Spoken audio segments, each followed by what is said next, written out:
எல்லாருக்கும் வணக்கம். நான் உங்கள் அர்ஜுனா பேசுகிறேன். இப்போ என்ன கண்டென்ட்னா, சூர்யாவுக்கு ஷாக் கொடுத்த தளபதி விஜய்.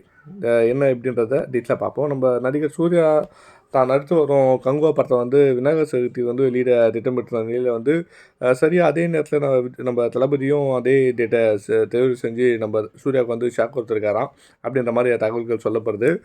சூர்யா நடிச்சு வரும் கங்குவா படத்துடைய படப்பிடிப்பு வந்து முடிஞ்சிச்சு. தற்போது இந்த தொழில்நுட்ப பணிகள்லாம் வந்து விறுவிறுப்பாக பண்ணிட்டு வராங்க. விநாயகர் சதுர்த்தி விடுமுறையை வந்து அந்த டேயில் வந்து அதை ரிலீஸ் பண்ணலான்ற மாதிரி படக்குழு வந்து திட்டமிட்டிருக்காங்க. இதற்கான பணிகளும் வந்து விறுவிறுப்பாக வந்துட்டுருக்கு. விஜய் சாரோட கோட் படம் வந்து இந்த ஆகஸ்ட்டில் வந்து வெளியாகுன்ற மாதிரி தகவல்கள் வெளியானதில் வந்து கங்குவா படத்தை செப்டம்பர் 5ஆம் தேதி வெளியிட்டனால வந்து சரியாக இருக்கும். அப்படியே அந்த டேட்டில் நம்மளும் பிளான் பண்ணிக்கலான்ற மாதிரி முடிவு செஞ்சுருக்காங்களாம்.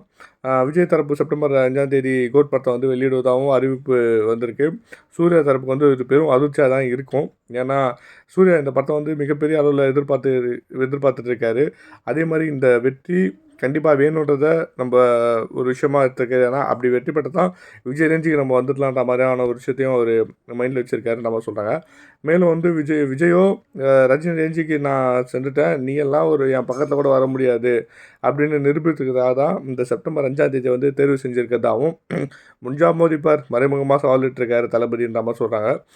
மேலும் வந்து இந்த 10 மொழிகளில் வந்து பிரம்மாண்டமாக எடுக்கப்பட்ட கங்குவா திரைப்படம் வந்து விஜயின் கோட் படத்தோட மோதுவது வந்து சூர்யா முடிவு எடுப்பாரா இல்லை பொறுத்து வந்து பார்க்கலான்ற மாதிரி சொல்லுவாரான்றது தெரில. ஆனால் இது வந்து அவங்க அந்த மாதிரியான முடிவு எடுக்கிறாங்களா இல்லையான்னு தெரியல. இது நம்ம அந்த மாதிரி தான் பார்த்தாகணும். ஏன்னா மக்களின் கண்ணோட்டம் அந்த மாதிரி இருக்குது. கடைசியில் என்ன நடக்குதுன்றதை வெயிட் பண்ணி பார்ப்போம். Thank you all.